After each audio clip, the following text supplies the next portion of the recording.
Are you longing to feel connected and not so alone? Longing to be happy and more alive? Badass Counseling is excited to announce the creation of Community Plus, a subscription-based private group of folks just wanting to more closely share their soul journey together with like-minded folks and with me, Sven. For a monthly fee, you'll get bi-monthly live Q&As with me, Sven, giving you a better chance of getting your own questions answered. A private community feed for you to post pictures, successes, struggles, joys, even the occasional cat picture, creating greater connection and help for healing and growth. Random drawings for free small group sessions and drawings for private coaching sessions with me. Priority access to becoming a guest on the Badass Counseling Show podcast. Unlimited access to my DIY video courses, Healing the Soul and Unleashing Your Greatness. And so much more. Community Plus is for people serious about their soul journey who want real growth, real help, real laughter, real connection, and true community. Join us now at badasscounseling.com. From the New York City area, welcome to the Badass Counseling Show, where the master badass himself, Sven Erlandson, takes you deep and gives balm for the soul, baby.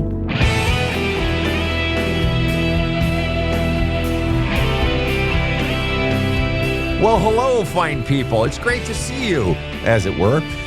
Welcome to the Badass Counseling Show. My name is Sven Erlandson.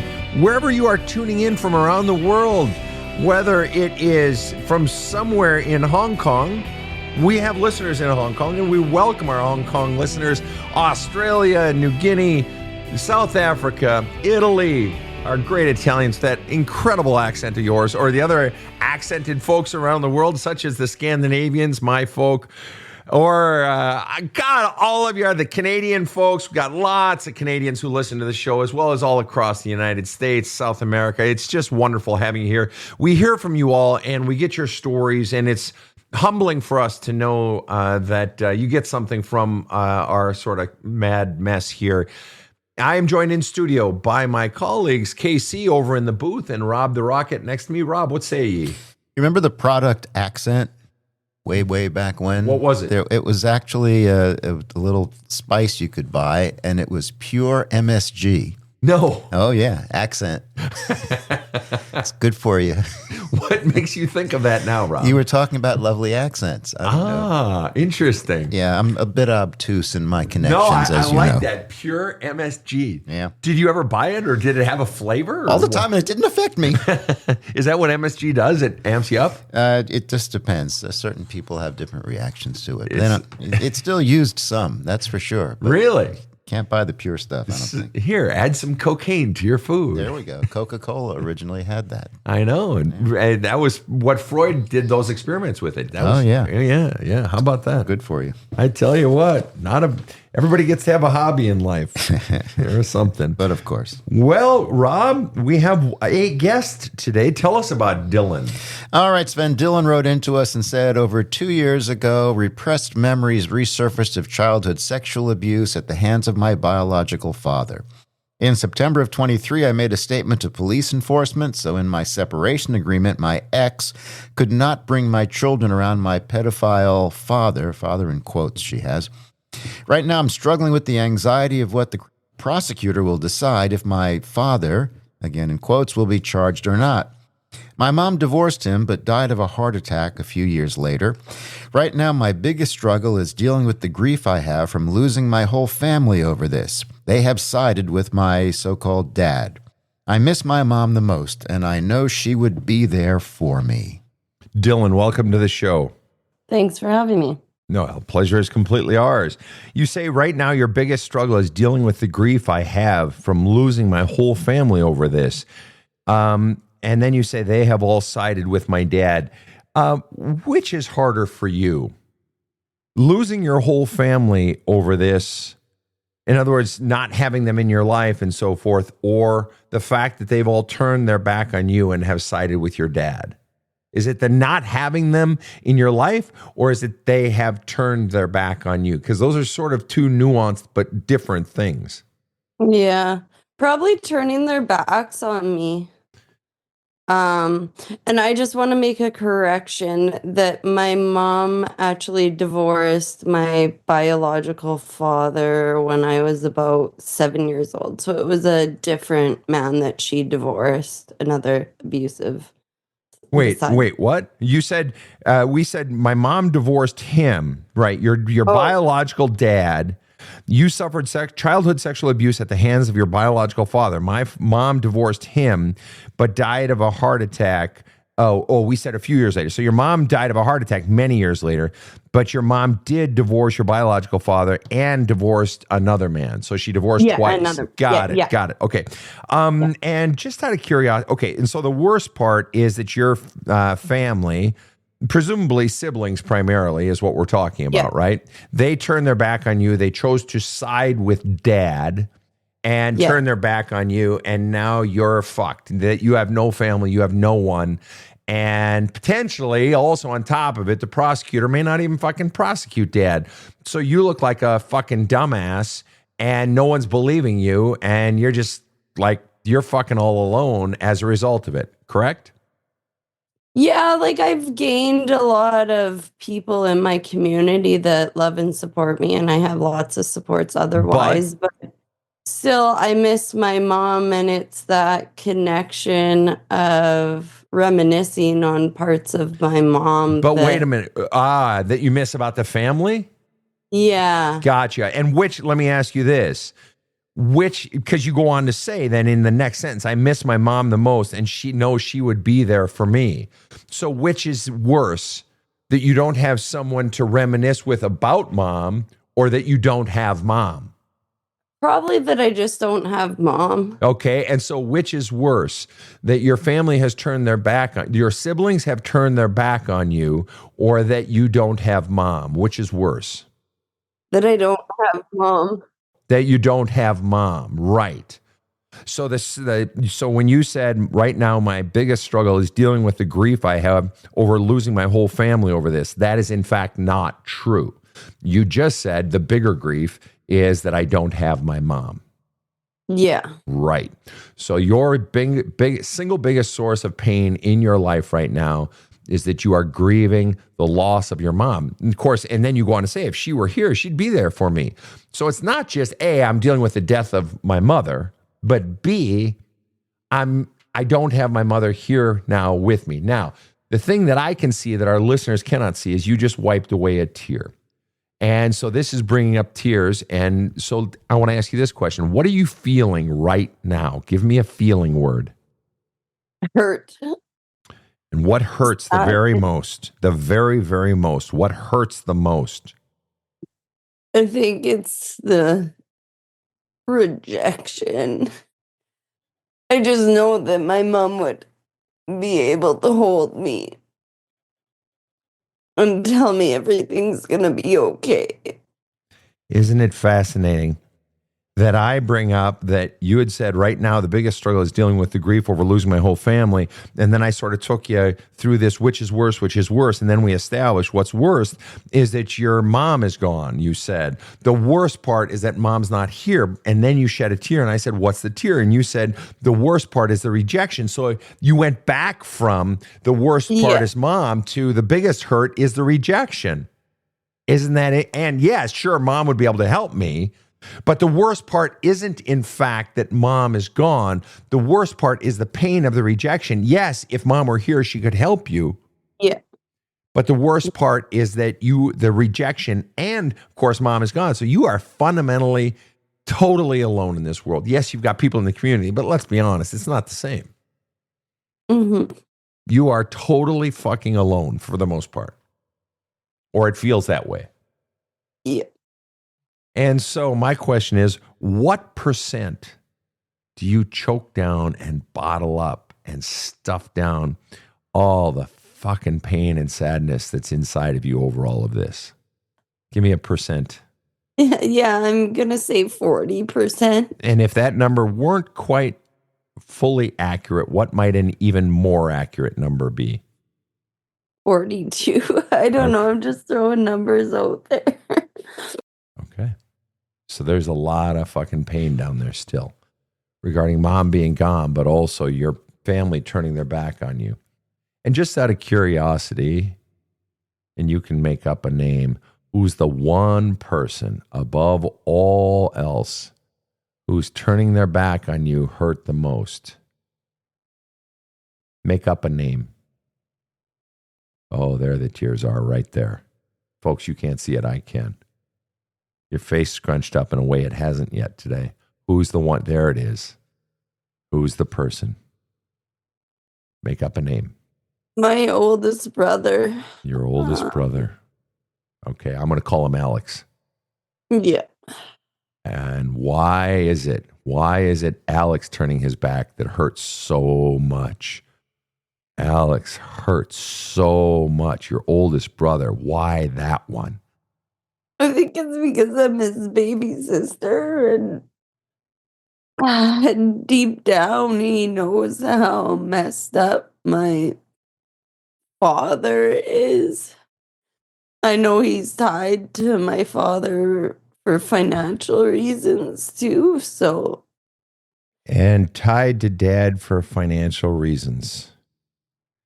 Right. One of the things I talk about, maybe you've heard me mention on the show, maybe not, is that every family has a family myth. They have a narrative, they have a story, and the family myth exists to protect the person at the top of the food chain. Usually it's a parent, but not always. The person who has the most power and wants to keep the power. All right? And it sounds like in the case of your family, dad is the one who has the power. And in this case, at least with your brother, your oldest brother, Alex, that power over your brother is the power of money. Your oldest brother wants, likes, needs dad's money. And the price of that money is loyalty and turning his back on his baby sister. And so if he were to turn his back on his father and stand up for the defenseless, stand up for the victim of sexual molestation, potentially even rape, we haven't really established that, but sexual abuse, incest, the worst kind, some would say, that if he were to stand against that, his father would turn against him. So his father is exercising power.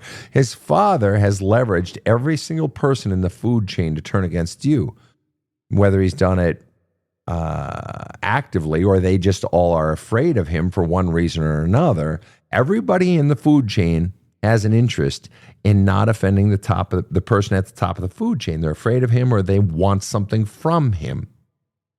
And so they will turn against the person who has the power to blow up the family myth. See, they're all afraid of you.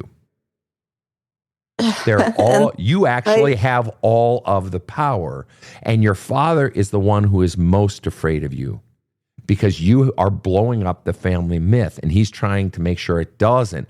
But he is so afraid of you because you have the power, because you know the truth, and you're actually so fucking audacious as to fucking say it. And so he's using every lever possible to silence you.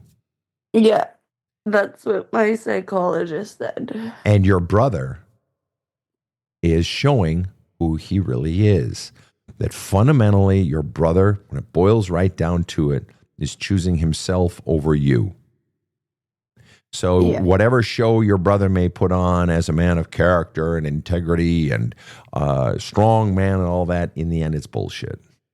In the end, he's a fucking coward because he is choosing himself over his baby sister, who was a defenseless child that was sexually abused by his father. Yeah. Yep. And the truth is, every single one of your siblings, as much as you want a connection with them and want their love and support, they are fundamentally saying, fuck you. Yeah.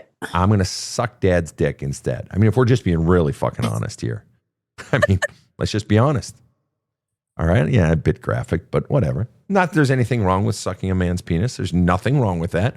But that's basically what it is. They're wrong about a father, but no, that's true. Oh, it's very fucking wrong. And it's wrong for so many fucking reasons. All right. So then the question I want to ask you is, in your repressed memories that have resurfaced, You Mhm. put it out there, so I'm going to feel free to ask a question. And if you want to tell me to go fuck myself because you don't want to answer it, that's okay too. I won't be offended. It's an honest question. Honest question. Yeah. What's the earliest you recall being sexually abused by your biological quote unquote father?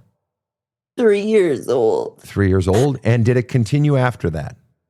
Yeah, when I made my statement to law enforcement, it was about 7 or 8 years old, was another memory. Okay. So I have a 2.5-year-old right now and a 5-year-old as well. And when my 5-year-old was around the age that I was, that's when it really triggered me. So So we know for sure that you had sexual abuse happen to you at the hands of your father when you were 3, when you were 7, more times after that? not from him, no. Okay, but those two for sure. And then who from after that? My stepdad and guys in high school And and stepdad, now, was it, and you're doing great. And if you ever want to abort this sector of the conversation, just say you want to stop. That's no, totally no, okay. All right. Because this is very courageous and I have no problem stopping. I want to honor you, Dylan. Okay. And so, stepdad, was it a one off? Did it happen multiple times? How old were you when it happened, etc.? I might have been, I think, like 22. I was bent over and he slapped my ass right in front of my mom. Okay. And I said, why did you just do that? And he's like, how dare you bend over and not expect me to slap your ass? My mom was just, she didn't say anything.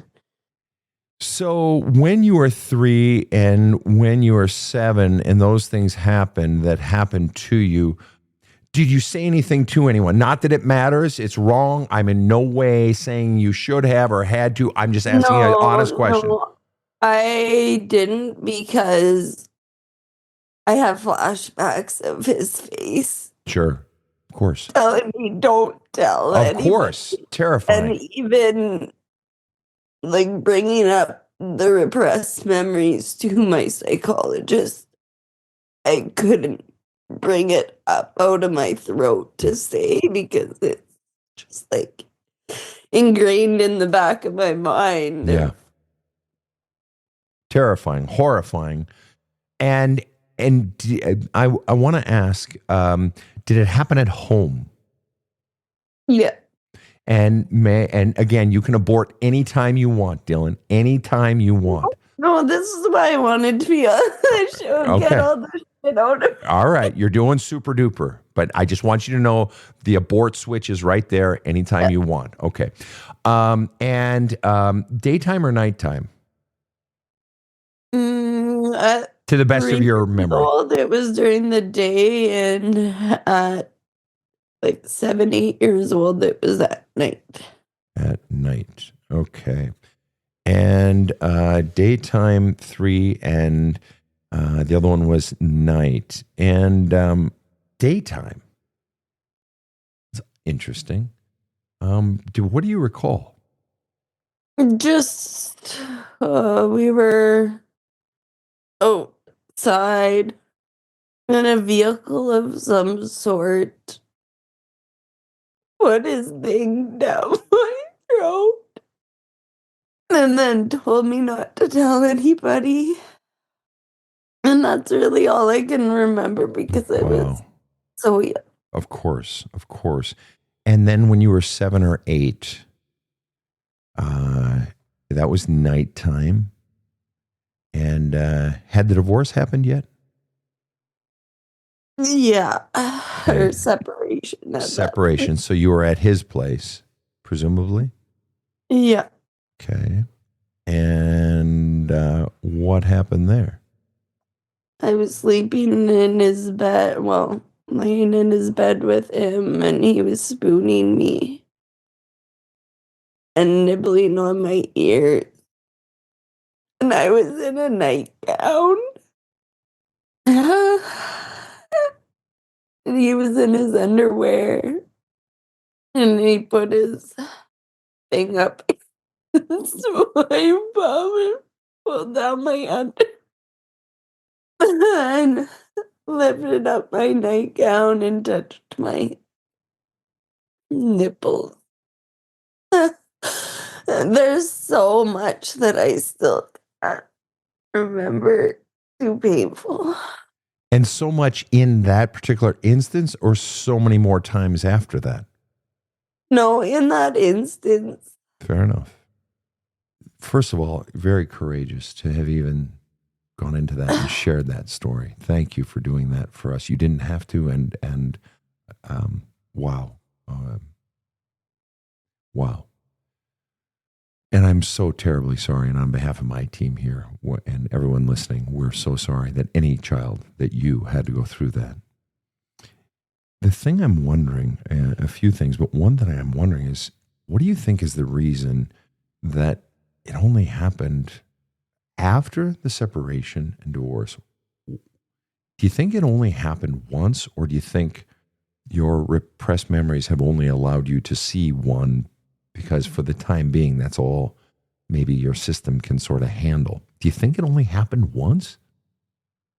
I think, yeah, it was probably just once because shortly after my stepmom came into the picture. So I see. And now you say that you have, I think, 2 or 3 children. What are the ages of your kids? 2.5 and 5.5. 2.5 and 5.5. And I'll bet you're a pretty great mom. I try. Well, that's all right. I'm a good enough mom. Well, that's it. That's great. I love it. I'll bet your heart is full of love and they love their mama. And so do you feel like, your kids are, pretty buoyant, happy kids, generally speaking? I mean, they get cranky if they don't have a nap and stuff, but generally happy kids and so forth. Just normal kids.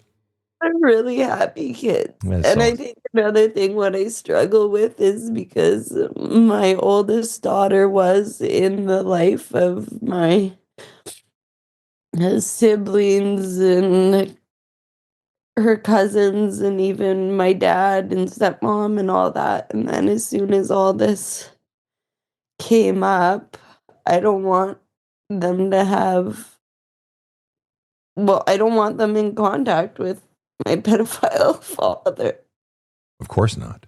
And so she remembers him as being super nice And the truth is, a 5.5-year-old will soon enough forget.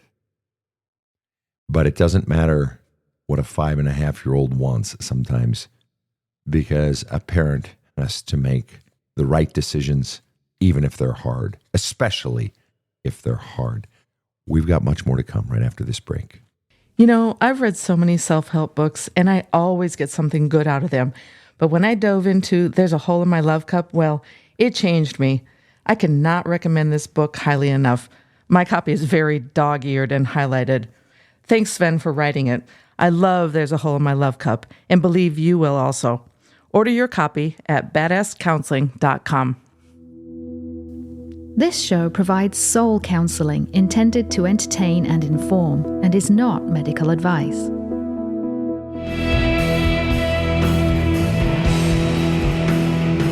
Now, back to the badass.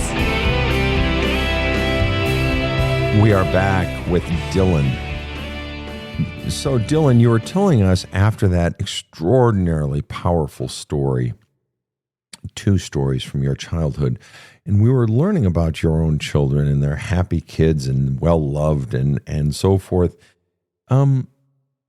If your 2.5-year-old, let's say, had a shift in their personality, would you notice? yeah, How long do you think it would take you to notice? instantly. Exactly. If your 2.5-year-old child were playing in the yard with your 5.5-year-old child and Mrs.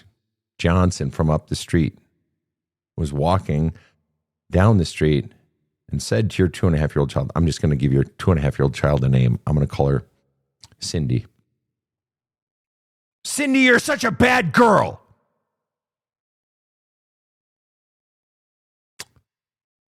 and your 2.5-year-old child would come running in the house, bawling her eyes out, right? You would know instantly, wouldn't you? There would be a shift in her personality instantly, wouldn't there? And you would notice it instantly, wouldn't you? And you're crying right now. Why are you crying, Dylan? You know exactly why you're crying, and I know exactly why you're crying. Tell us why you are crying, Dylan. I think it's because, I felt almost neglected in a way that nobody would. Why did you feel neglected, Dylan? Nobody picked up on the signs. Whoa. How do you know no one picked up on the signs? How do you know that? Just answer that question. How do you know no one picked up on the signs? Because, for instance, with your siblings, no one's defending you, so we should argue no one knows that you were sexually molested by your father. Oh, no, that's not the case. They actually do know. They're just choosing not to act. So we're looking back on your childhood when you were 3 and you were sexually molested, sexually abused by your father, and you say no one picked up on the signs. How do you know they didn't pick up on the signs? You're assuming they didn't pick up on the signs when in fact they could very well have picked up on the signs. And you are saying, as a loving mother, you would have picked up on the signs of your daughter just getting yelled at, not even sexually molested. And we are talking on 2 totally different categories, getting yelled at by ornery Mrs. Johnson down the street versus being sexually molested. We're talking about apples and elephants. And you're bawling right now, right in front of me. Why? What is coming into your brain right now? Now tell me what's in your brain, Dylan. Yeah, just the anger. At?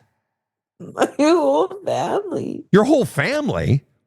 Who's at the top of the list for you? You said your older brother nowadays because of the whole thing and he's your big brother. Your whole family, but who are we really talking about? Who's top of the list? My mom. There it is. Let me ask you, if your 2.5-year-old child, if your 5.5-year-old child is going to be 7 or 8 in about 2 years and went to her father's if you were divorced and had the experience you had, you know there's no way in hell your child would have that experience and not be fucking traumatized as fuck. And be an absolutely different person than when they came back. And you would know the second they walked in the fucking door. You would know from every fucking mannerism they had that something happened. You would fucking know. Am I wrong? Am I wrong? No. Exactly. I would know. You would know. And yet your brain defaulted to no one picked up on the signs. How could a parent not pick up on the signs? More importantly, why does your brain go to assuming mom didn't pick up on the signs rather than assuming mom knew and did nothing? I don't know. In a way, just like the sexual abuse itself, I tried to justify and Yes, for sure. And you were a fucking child. deny and Yes, but you were a child. You were a victim. All bets are off. All rules. There are no rules when you're the victim. You get the liberty to fucking try to figure it out your own way. But the rules when you're a parent, and then let's fast forward the tape. Let's, and do we have any, can we know definitively that your mom knew? No. But is it a reasonable bet? Does any loving mother know when there's any loving father? Let's not just say mothers and fathers are dumb. No. Any loving father would see the shift in their child's fucking personality instantly. But let's fast forward the tape to 22 years old and right in front of your mother, right in front of her, your story, not mine, right in front of her. You bend over. He slaps your ass. You say, how dare you? And he says, hey, you can't expect to bend over in front of me and I don't slap your ass like it's my right, sugar tits. I do whatever the fuck I want. And Mom, you included this piece of the story. Of all the details in that story, you didn't tell me the color of the dress you were wearing. You didn't tell me what room of the house you were in. You didn't tell me that he had a ring on and it hurt when it hit my ass. You didn't tell me any of that, but you did mention Mom didn't say anything. So even you, somewhere inside of you, that registers as a salient point, and it is. In fact, it's the most salient part of the story because Mom proved her character, and that lends insight that if she's doing it on something small at 22, when you're 22, isn't it reasonable to assume she was doing it on something big when you were 7 and when you were 3? Isn't that a reasonable? Yes. And you're bawling right now, aren't you? This is why I wanted to talk to you. This is why you wanted to talk to me? You wanted this? What are you, nuts? I'm only teasing you, Dylan. I'm being gently playful. What is going on inside of you? Give me a feeling word right now. Give me a feeling word. We've just revealed your mother. Well, to the flip side of it, I feel like she, towards the end of her life, like I had mentioned to her that I could go to the cops over my stepdad, and she broke all contact with him, and she said she was sorry. And sorry for what? What did she say she was sorry for? I think for being with him for so long. Wait a minute. You began that. Wait, stop. You began that sentence with I think. What did she actually say? First of all, did she actually say the words I'm sorry? And second of all, what did she actually say I'm sorry for? Because you just said I think, as if she didn't actually say what she was sorry for. Did she actually say I'm sorry? Yes or no? Oh, fuck. Fuck, you got to think about it? You got to think about it? She didn't say she didn't say it, did she? Or did she? I don't know, maybe in a letter she was really appreciative of me. Whoa, okay. And you know what, Dylan? I love that she was appreciative of you, and I'm sure that felt good. And God bless you. And I love that you're giggling about this. I love that you get what your brain did with that you were so grateful that she was appreciative of you, but you had to think about whether or not she actually apologized. And then when I gave you time to think about it, you're like, well, she was appreciative, maybe. She didn't fucking apologize.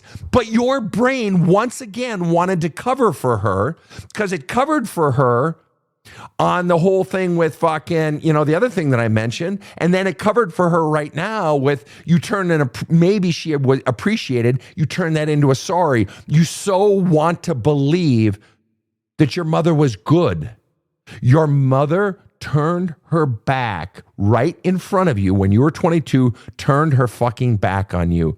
And if we were to extrapolate backwards, or I guess we would call that interpolate, into the story, that if she did it on a small thing when you're 22, and if a loving parent, if we take that as a base assumption, it's not absolute fact or absolute proof, but if we take as a base assumption that a loving parent would notice ripples in a child's shifts in personality, not to mention massive changes, and there's no fucking way anybody who knows anything about sexual abuse knows that a 3 or a 7 or a 13-year-old child would not be able to hide in shifts in personality, would not be able to hide sexual abuse happening to them or having happened. There's just no way, especially at 3.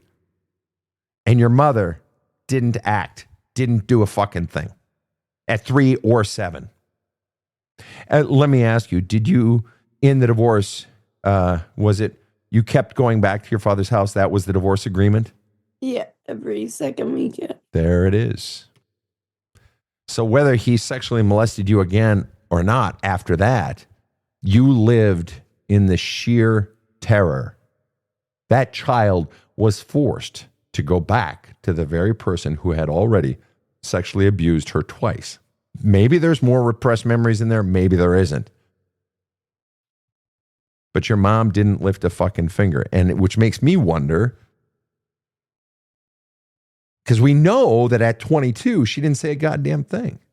At 22, what was at stake for your mom? What did she stand to gain or lose if she had spoken up against your stepfather when you were 22? What was in it for her to shut up? What would she lose? What would he have done if she had said, hey, you're out. Get the fuck out of my house. Don't ever fucking touch my daughter. You're out. What would she lose? Him.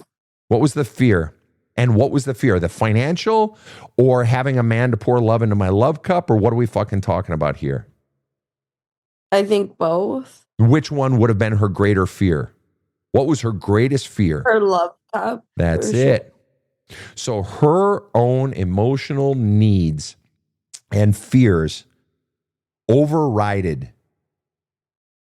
protecting her own daughter. Now, rewind the tape back to 7 and back to, well, let's go back to 7. So the separation's happening, and even back to 3.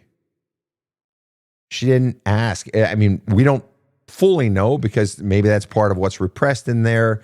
What do you think was at stake for your mom to not want to know, or to know but not want to act or speak up? What's the fear? I would say financially, and even her father, who is still living.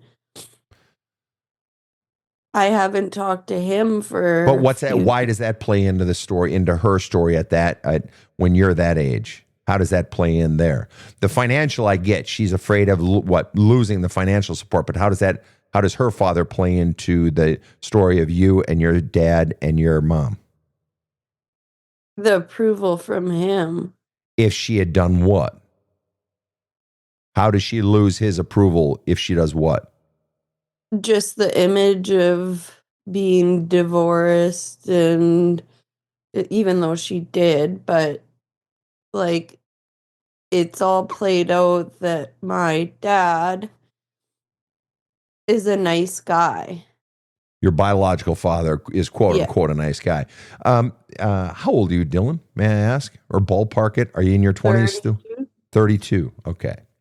So 32 meant you're born basically mid-90s. This shit is going down late 90s, early 2000s. So we're not talking about the 1930s here. We're talking about the 90s and the 2000s. Right. There were plenty of fucking shelters around for abused moms. Was your mama, was he engaging in domestic violence against your mother? Do you know of any? No, just yelling at her.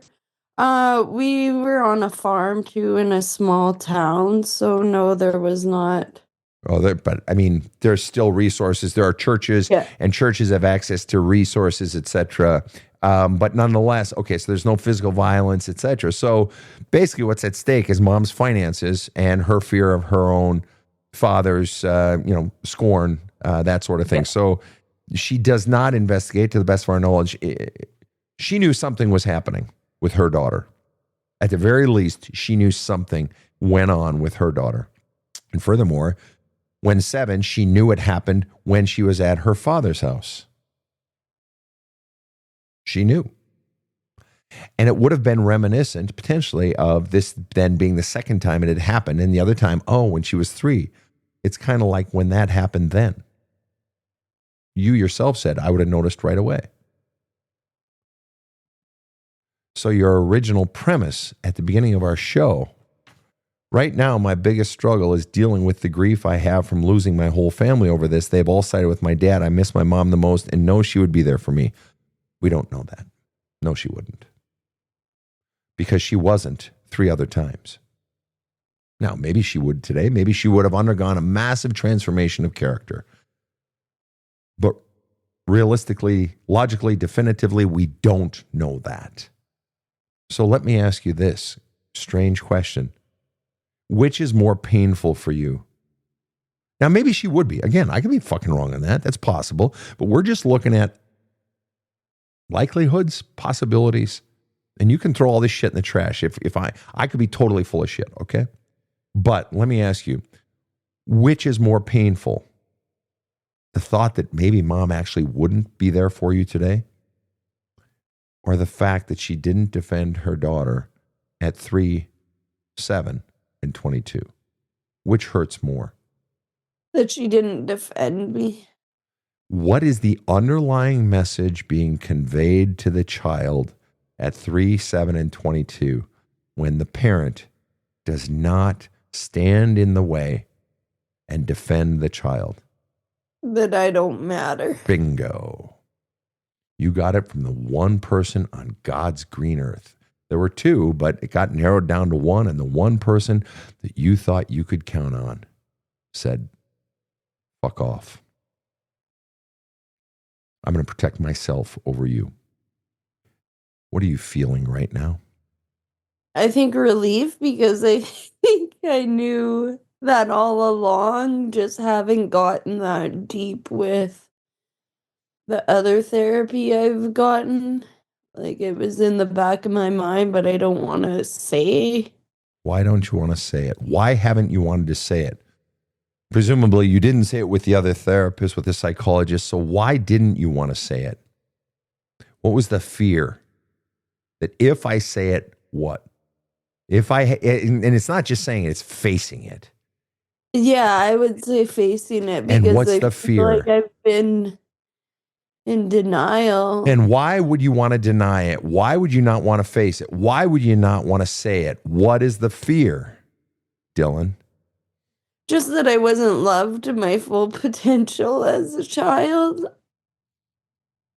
And when you say I wasn't loved my full potential, what does that mean?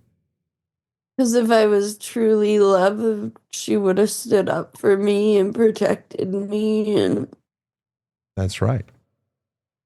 And so let me ask you then this question. What was so fucked up about that little 3-year-old child and 7-year-old child that made her unworthy of love and being protected by the parent? She must have been a shitty little girl, huh? I'm sorry, what? She must have been a shitty little girl, huh? It must be, because that must be, she didn't deserve to be stood up for. Was she a shitty little girl? No, not at all. No, not at I just all. wanted love. She just wanted love. Was there anything wrong with that 3-year-old or 7-year-old girl? Was there a thing wrong with that 22-year-old young woman that she should have gotten slapped? It's her fault. Fuck her. Was there something wrong with that 22-year-old young woman? No. Exactly. And yet your mom let you believe that there was. No one listening to this show doubts that your dad is a fucking criminal. Your quote unquote dad. No one doubts that he's a fucking piece of shit. No one doubts that your stepdad was a fucking piece of shit, right? Fucking Neanderthal bullshit. No one is we're having a conversation about mom, but just for the record, no one's assuming the men in this case are fucking even remotely in the fucking hemisphere of innocent. All right. Or less guilty. Bullshit. But what we're digging on here is the great unspoken up until today, right now. And the great unspoken is mom's fucking guilty as fuck. Yeah. And you've been holding on to the belief that I miss and love my mom, which I'm sure you still do. That's not the point. But you've also been holding on to the belief if mom were here, she'd be there for me, and so on. And that's the fallacy of your entire life.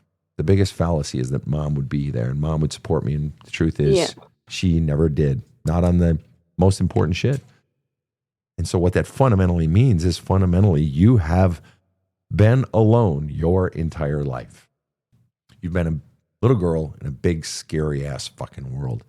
And you have been taken advantage of and hurt and wounded.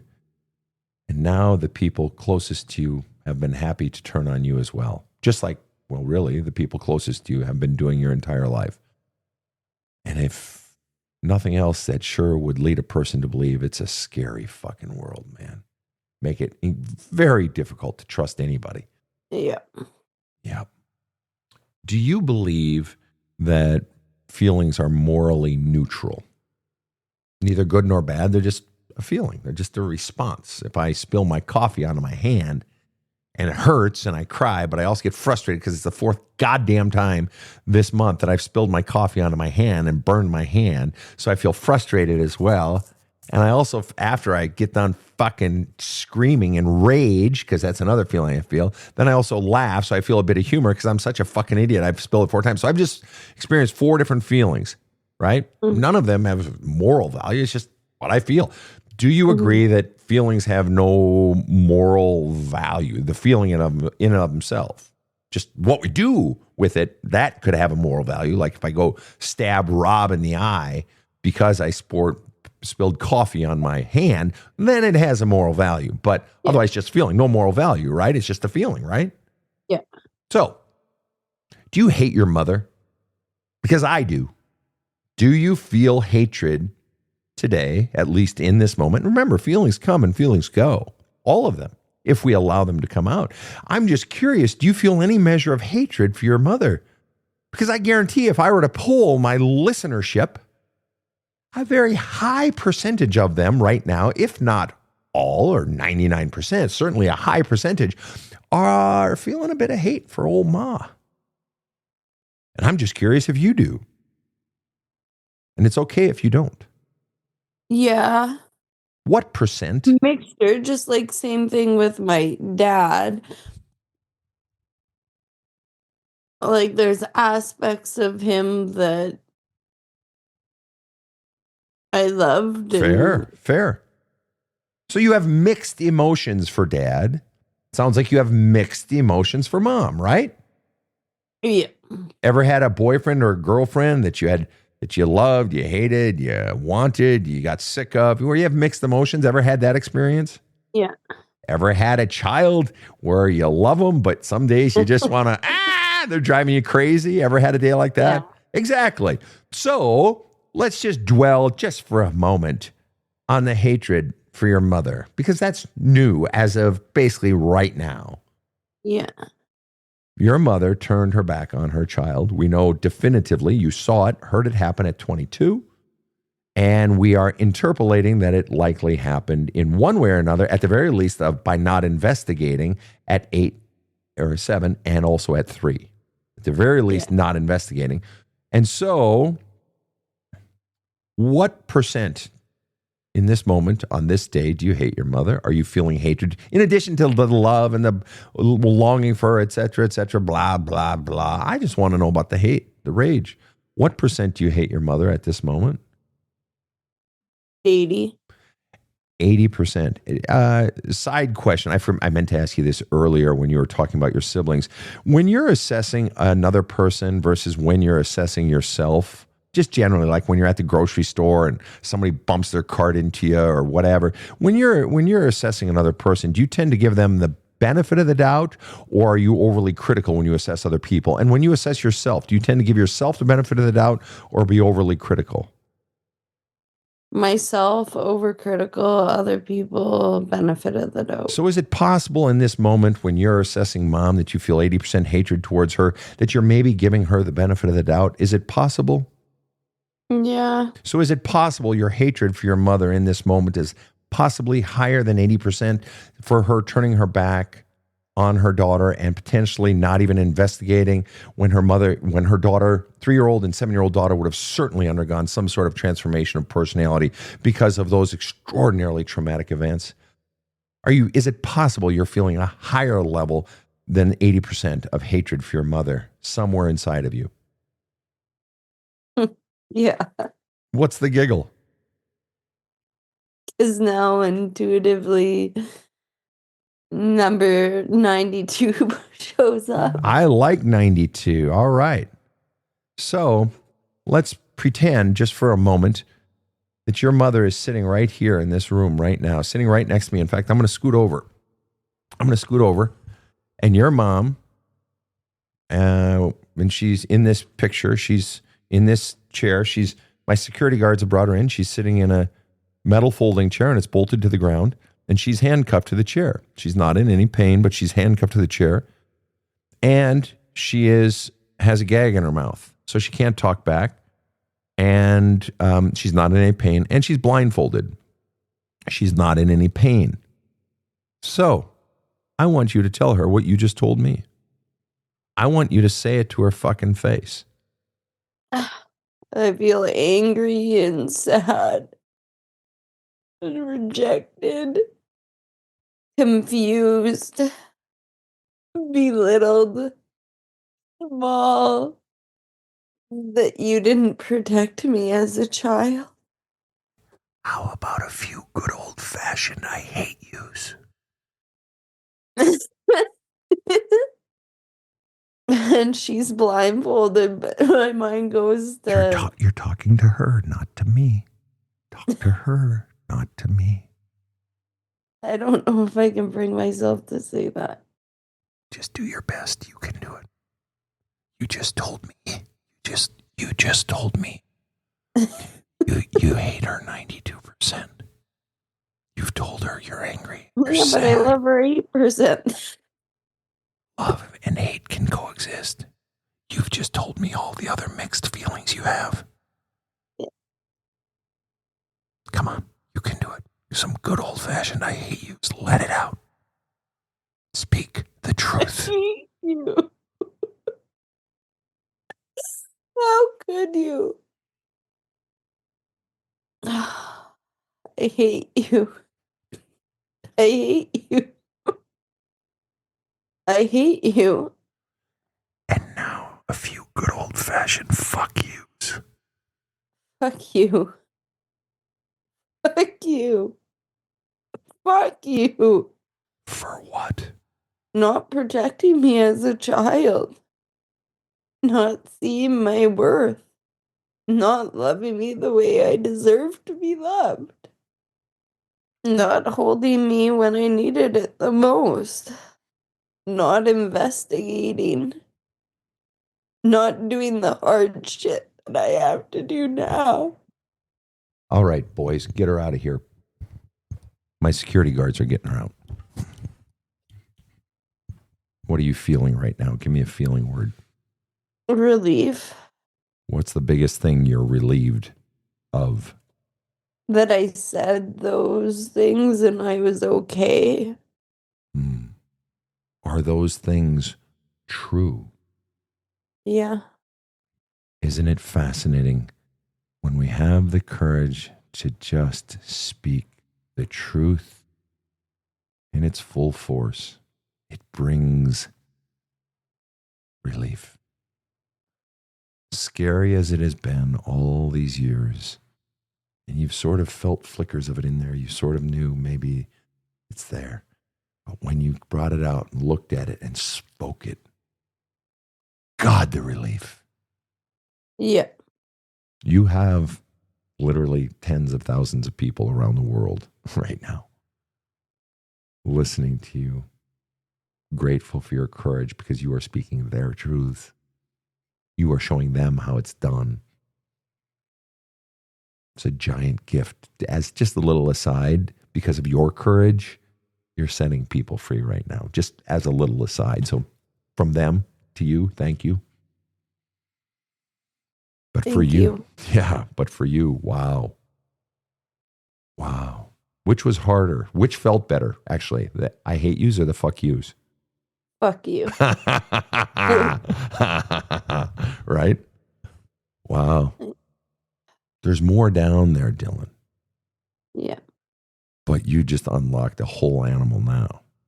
See, now, this is where you continue in your work. You keep journaling. You journal this. You keep journaling because now you've named it. Yeah, there's going to be more feelings, but you've named it. That naming the beast is half the problem. We just named the beast today. You did the work. You had the courage. You named what she did, what she didn't do. You named your feelings. You named what she should have done. And you named what you're doing now that she should be doing.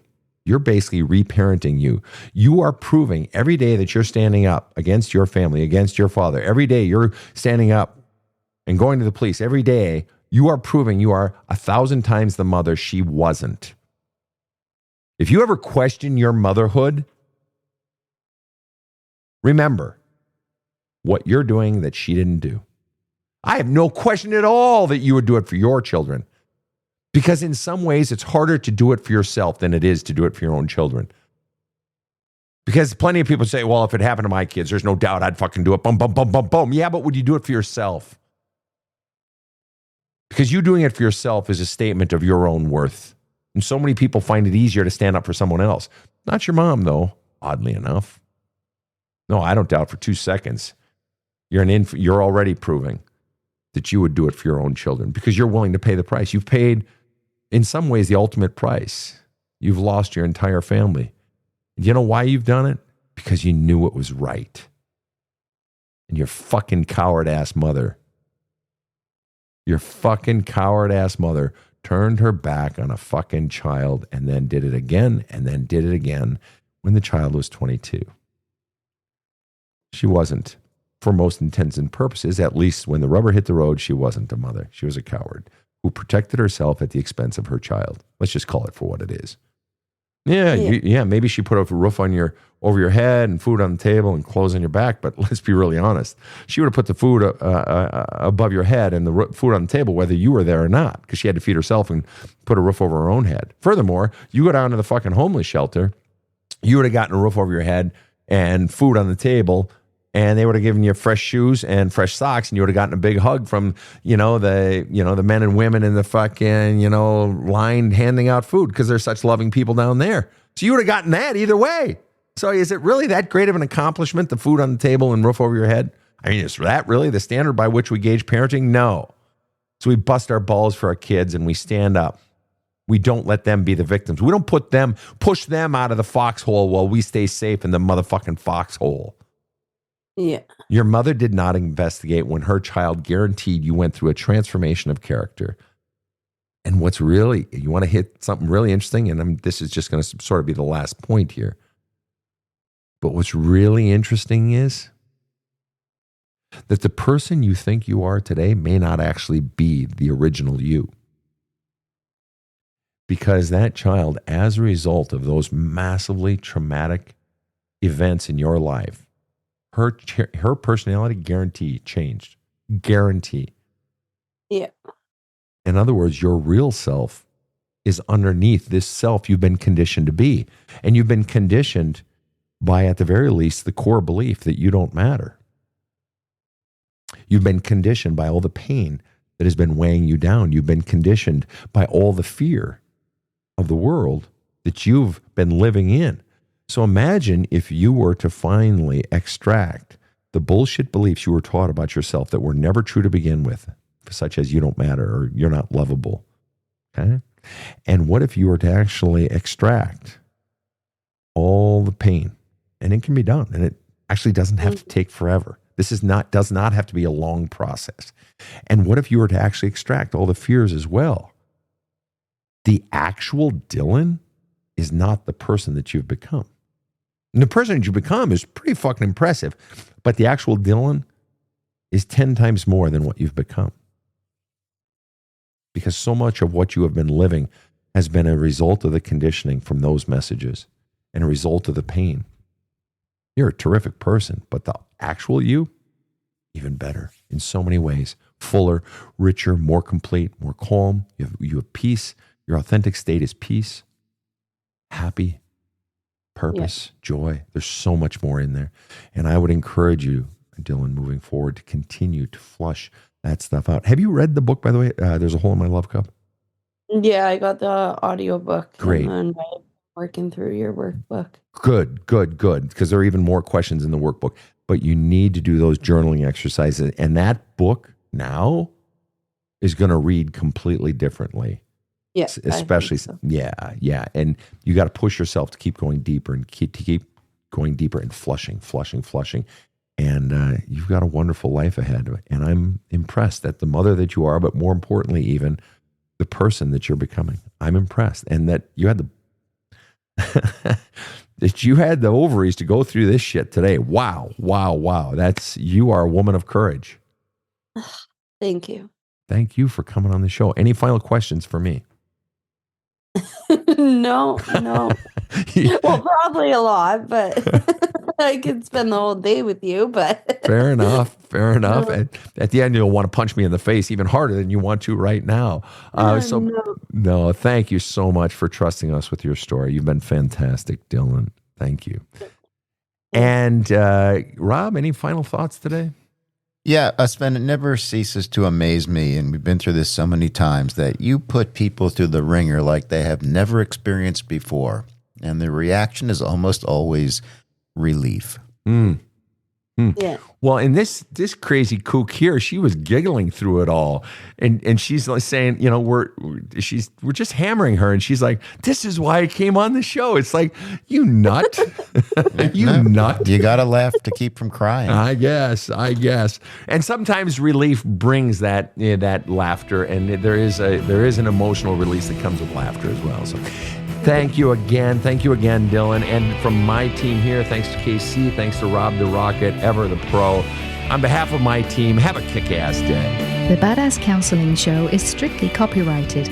No copies may be made without the express written consent of the Badass Counseling Show, LLC. The Badass Counseling Show is produced by Karen Camparelli and Robert H. Friedman. Executive producer Sven Erlandson. Original music by two-time Emmy Award-winning composer Trevor Morris. Have a kick-ass day.